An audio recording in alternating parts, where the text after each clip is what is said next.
আশা করি এই প্রেজেন্টেশন থেকে আপনি সহজেই বুঝতে পারবেন আইপিটিভির প্রত্যেকটা ধাপ আসলে কিভাবে সম্পন্ন হচ্ছে। চলুন দেখা যাক আইপিটিভি কিভাবে কাজ করে। আইপিটিভি ব্রডকাস্টিং এর প্রথম ধাপটি হচ্ছে এনকোডিং। এই এনকোডিং এর কাজটি করে থাকে একটি এনকোডার। প্রথমে লাইভ সোর্স থেকে আসা অডিও ভিডিও চলে যায় এনকোডারে এবং এনকোডার থেকে এটা চলে যায় স্ট্রিমিং সার্ভার বরাবর।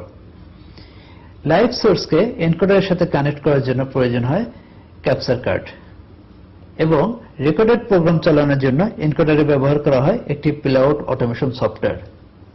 যদি লাইভ সোর্স না থাকে, শুধু রেকর্ডেড প্রোগ্রাম চালানোর জন্য আইপিটিভি ব্যবহার করা হয়, তাহলে সেই ক্ষেত্রে ক্যাপচার কার্ডের প্রয়োজন নেই, শুধু প্লে আউট অটোমেশন সফটওয়্যার হলেই হয়।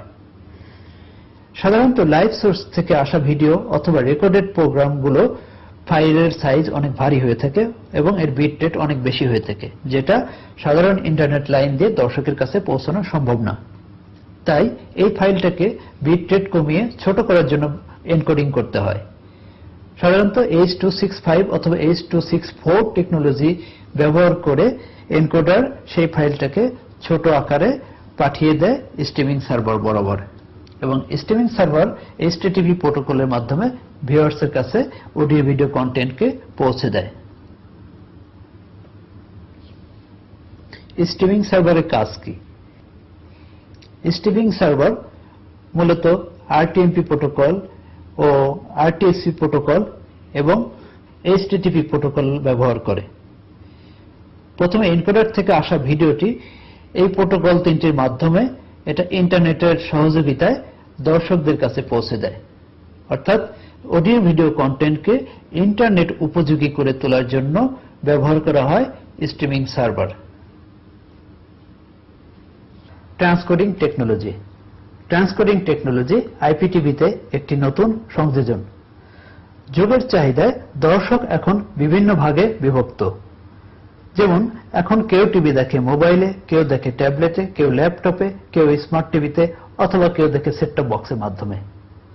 এই বিভিন্ন ভাগে বিভক্ত হয়ে যাওয়া দর্শকদের ডিভাইসে যাতে লাইভ স্ট্রিমিং সঠিকভাবে প্লে হতে পারে সেজন্য সংযোজন করা হয়েছে ট্রান্সকোডার টেকনোলজি।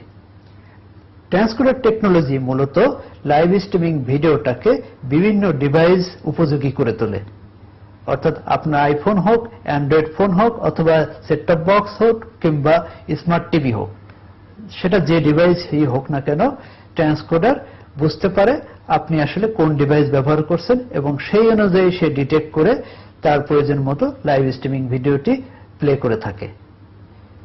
ট্রান্সকোডার আরেকটি মজার কাজ করে থাকে, সেটা হচ্ছে অ্যাডাপটিভ বিট রেট। আমরা যেটা বলে থাকি যে আপনার ডিভাইসে আসলে কতটুকু ব্যান্ডউইথ আছে, সেই ব্যান্ডউইথটাকে ডিটেক্ট করে সেই অনুযায়ী পিকচার কোয়ালিটি প্রোভাইড করে থাকে। অর্থাৎ আপনার ডিভাইসে বাফারলেস প্লে করার ক্ষেত্রে ট্রান্সকোডারটি বড় ধরনের একটি ভূমিকা পালন করে থাকে। যেমন আপনার মোবাইলে 400 kbps ব্যান্ডউইথ, সেক্ষেত্রে 400 অনুপাতে যতটুকু ভিডিও কোয়ালিটি দেওয়া সম্ভব সে ততটুকুই দেবে। আপনার ডিভাইসে যদি 1 mbps ব্যান্ডউইথ থাকে, তাহলে 1 mbps অনুযায়ী যতটুকু ভিডিও কোয়ালিটি দেওয়া সম্ভব ঠিক ততটুকুই দেবে।